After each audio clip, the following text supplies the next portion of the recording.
So what, based on new construction or rehab, if we fix that this winter, October, what happens to that system that we just fixed? I don't know that I'm prepared to, I think we need more time to get you from point A to point B on it. What I've heard is that the boiler vessel itself is in reasonably good shape. Okay. Initially, we thought that the boiler had failed, and that's a different question, right? Then it's heart rate. It sounds like we have a more acute piping issue that we could potentially find a scenario that gets you through the heating season with, albeit not optimally. But it's not like, if that comes to fruition, it's not like we'll be paying for this new heart transplant knowing that we don't really know what we're going to be spending the heart transplant on, right? So there might be an interim solution that actually is more agreeable. We're not quite there yet, but it sounds like we may have a pipe solution or a pipes problem that gets us preservation of the boiler with modifications to the pipe system that we probably have to make. Just like, but as trustee Hunt had asked, if for clarification, we're going to be replacing all of, it's over $1.5 million for HVAC. So it looks like as a rehab, we're going to be replacing it anyways, those two things. So I'm just wondering if we chose, if the board had decided on rehab, you wouldn't recommend, could we put in the new system and then have it be useful in the rehab, or is it the timing's just off? I think the timing's off. If it's the primary branch piping, it's probably good. If it's individual registers and you know, what tends to fail on any of the equipment here is that silver piece you got at the top. And so if it's the regulation of the individual registers at the individual locations, there may be some of that. It's almost certain that once we resize the equipment, those will probably be obsolete. So I think that would be money that would be unfortunately spent, but maybe necessary to be spent. It looks like the boiler itself, if it can survive, that's probably a pretty good solution because as long as we can use the main arteries, those arteries are probably in a reasonable position. We probably would then relocate, whatever we have to relocate to preserve those. But the design already sort of said we're not moving a whole lot of walls. Wherever that piping is, it's probably in an okay location. So that's probably a better solution than I thought going into it. Which would have been, holy cow, we need a heart transplant, and we don't know what we want the patient to do later on. Here, if we can keep the heart pumping, probably get a better HVAC solution in the long term when the final solution comes. That's why I'm confused because trustee Hunt said you're replacing everything, and you said yes, and we have cost analysis. So if there is something we could preserve that might be useful in the rehab, is that what you're saying, that there might be? There could be, but it's still going to be cost. Okay. So irrespective of whatever it is, if it was $100,000 to do the piping fix now, and we kept it, you can drop it by 100 grand, but you already spent 100 grand. So Right. it's money to be spent regardless of what the capital cost is. So the one pot's going to be coming out now, and then you maybe relocate, maybe it's 4.6 instead of 4.7, which already got $100,000 in the hopper. But if you do new construction, that $100,000 is just gone. If we did new construction, yeah, it's an enabling project to preserve a building that we're ultimately going to tear down and includes that, whatever that cash outlay was. Trustee President? So in the construction cost, it notes that both the new construction and the renovated building would not be LEED certified, correct? And so either option would be a 3 to 6% increase to LEED certified building. Largely commissioning, but there are, what we don't know is the goal. So if you say you want to be LEED platinum, LEED silver, LEED gold, we could refine those costs, but irrespective of that definition, there are going to be prerequisites that we have to fulfill, one of which is commissioning, and you'd expect to pay about 3% of that commissioning. So we could, on the renovated building, or to make that LEED certified You could do it building, both. potentially break some of those utility costs down on an annual basis. Yes. Your first cost might escalate, but your $27,000 differential should be identified as small. Last question. For stairs, you mentioned there wasn't going to be stairs in the new, there is stairs, it must be the outdoor stairs in the cost estimate? Oh, yeah, it's probably stoops and other. Stoops, this is like 24,000? Right. But it's not in the rehab? Correct. So, oh, I see what you're saying, it's already there. It's already in the, it's already in It's the, nothing to do with the elevator or the correct, stairs. I've got exterior, you're gonna find that, that's another one of those things that's different, is I've got recladding or repurposing the stairs, so I've got rubber treads and risers. That's another reason why my finish costs are escalated in the remodel construction, is because I'm carrying finishing of stairs that I don't carry in the new. Does anybody else have any questions? On the alternatives, if we were to defer on some of these, if we were to renovate, what kind of escalate, I mean, if you do it in the future, is there cost increase? I mean, if you do it as a separate standalone project? Almost certainly. There's, I think, a couple things, economy of scale. So when the contractor has been mobilized, has bonds in place, project management, project supervision, there's advantages in having a larger project because those costs diminish rather than having remobilization, assigning another project manager and the like. So some of the contractor's costs come down in that larger project. And then the other thing to be aware of is we're just in a volatile market. Right? So, you know, everybody's got their horror stories. I had a contractor tell me the price of steel went up 30% in 2 months because of tariffs. You're now embedded in that marketplace, and that doesn't always go in a linear fashion. So there's exposure there. You know, God forbid we have 2008, costs will go down. So, I mean, that's a risk, right? So certain economies will change over time, and you're married into those economies. We're seeing construction activities escalating at a higher rate than inflation, but we've had 2 to 3% a year, maybe 4% in some of the trades. And those are kind of the exposures you might carry.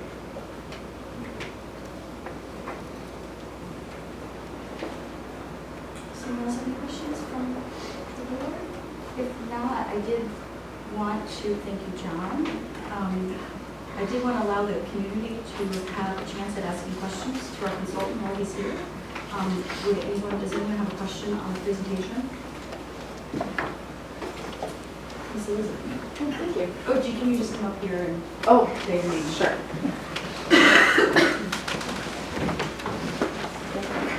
It doesn't amplify your voice, it's just. Good, okay. Elizabeth Witt. Do I need to say my address or anything? Or? I do, okay. 4456 Ardmore Avenue. Okay, so the question I had, looking at the difference between the facilities, and I think making it more efficient is a great idea, or not facilities, the utilities, is whether or not the basement could be outfitted as a rental space so that somebody could rent that space from the village and maybe that rent income would overcome some of that difference in utilities.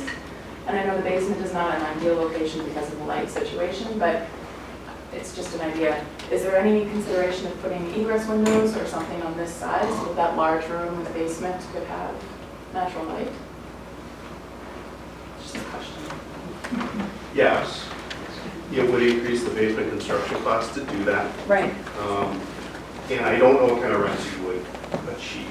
And so if you were really interested in that, we'd probably have to do some kind of assessment of market rates for rental properties and the like. I mean, the library's a competitor. At times you run into these situations where there are just a lot of spaces available. I don't know what that answer is, but sure, if you could do it, that's a viable, functional space for that. Thanks.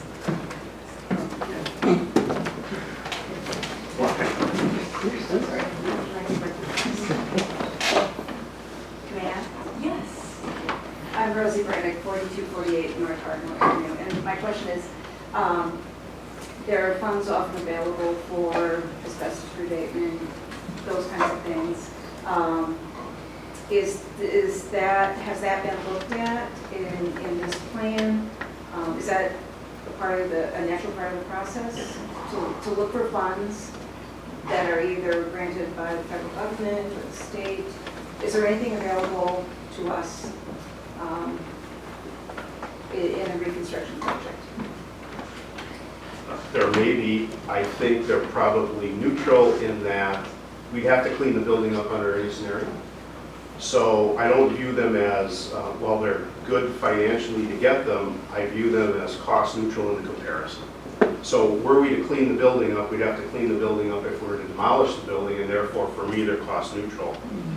ongoing financial issues that decrease the rate of what you have to borrow to is a separate topic. And I think you exhaust all avenues to find those funds. Anastasia Bachmeyer, 4313 Woodland. Have you considered alternative energy sources in either the new or existing construction? Because I'm looking at the roof and it looks like it's nice for solar panels, and that might bring that cost down.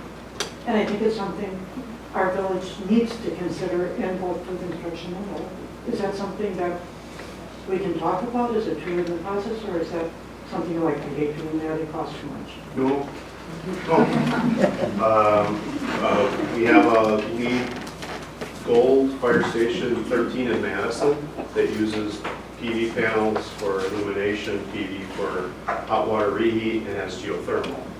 And so those avenues are present in all the scenarios at various costs. If you're significantly interested in LEED certification, I think you have to approach those avenues. The asterisk on it is, depending on the timing, sometimes you can get adequate funding from outside sources to facilitate those processes. Sometimes they're less available. Generally, you want to be out at the beginning of the year. If you wait till the end of the year, those funds have been exhausted. So timing becomes crucial.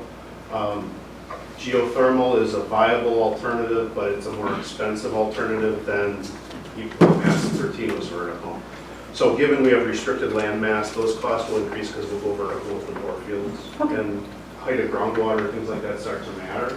But those are all reasonable systems to have in facilities such as this. And isn't it, just so the public is aware, the cost of the fire station without the community room and basement, and you'd have, but we do have 7 entities that are paying for it. So not that that's impossible, but there's 2 ways: either the village front those, absorb those costs, or you negotiate with the 7 entities about the upfront cost of those type of energy efficiencies. Presumably, there would be a need to run a pro forma on those systems, identify the first-time cost and the long-term payback, and then advance that notion to the governing authority, whatever that is, whether it's the Village of Shorewood or the North Shore Board.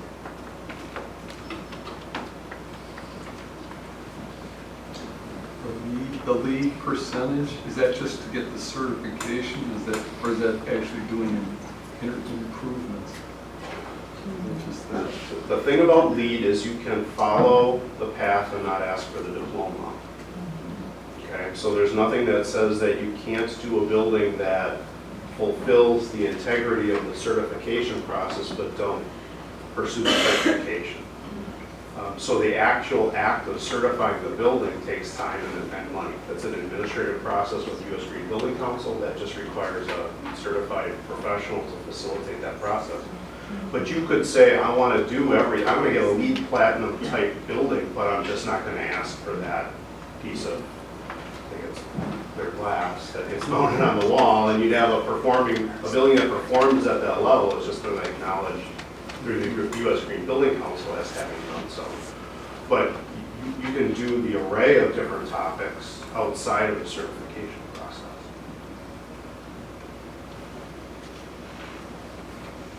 Oh, just in case. So to clarify, the 3% that you asterisk for LEED certification was the cost of the diploma, not increased construction costs that would be associated with these other systems that are not. It's effectively professional. So a mechanical engineer costs more to do a geothermal solution than they would to do a boiler and interior. But it's the biggest share of that, if you took it out by discipline, the biggest share is third-party commissioning agent. Right, so the It usually goes- construction, so in both scenarios, we're looking at the construction costs don't reflect those systems that you would see in a LEED certified building. I won't say they don't get you there, they won't get you LEED Platinum. But we may have a LEED Silver building, which is the base definition by the state of Wisconsin for all public buildings. We may get you to LEED Silver by default with the system we've envisioned. And would it include systems like geothermal or solar? Or are we looking at more traditional boiler? More traditional systems, but again, we would be making we're re-insulating the roof, we're re-insulating the walls, and Right. replacing Which windows, so we have a higher performing building. Mm-hmm. We would also hope to see some depreciation, some less cost up front on those systems in support of a building that, while larger, is running at a better efficiency as well. But again, it wouldn't reflect what the residents have just asked for. It does not identify those geothermal, those things above a traditional building solution. So no PVC. Some of those things, though, you'd explore as part of the design process. 6, 7, 8 years ago, we had a lot of focus grants that facilitated a lot of those outcomes. That would have to be explored, but again, the timing becomes crucial. Right. So you might be able to get gas-fired PVC panels to deal with the water heater, and that might be a focus grant that you could readily obtain. So then that would kind of neutralize some of that. It's a really good solution for water heaters Right. in a building such as this that works really well. So $27,000 for the, was that projected based on the current utility bill over time? It was based on the new model